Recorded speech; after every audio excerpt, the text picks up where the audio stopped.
Olá, boa noite. Sou o professor Vinícius Rabelo, faço parte da Escola Flamengo, fica localizado em Beira Alves, na Arena Mazuchão. Quero compartilhar com vocês o que nós trabalhamos esta semana, as atividades de passe, condução, trabalhamos também em refinamento técnico motor dos nossos jogadores, visando as competições futuras que virão.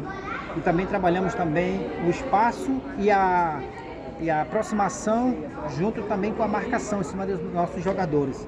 E acima de tudo trabalhamos em cima da correção de cada um, também com o trabalho de finalização. Quero te convidar a conhecer a nossa metodologia de trabalho com nossos professores treinados e qualificados. E agora também temos uma novidade, estamos com Baby Foot no horário das 16 horas. Eu te convido você a trazer seu filho, seu neto, fazer uma aula experimental. Estamos aqui te aguardando. Ok?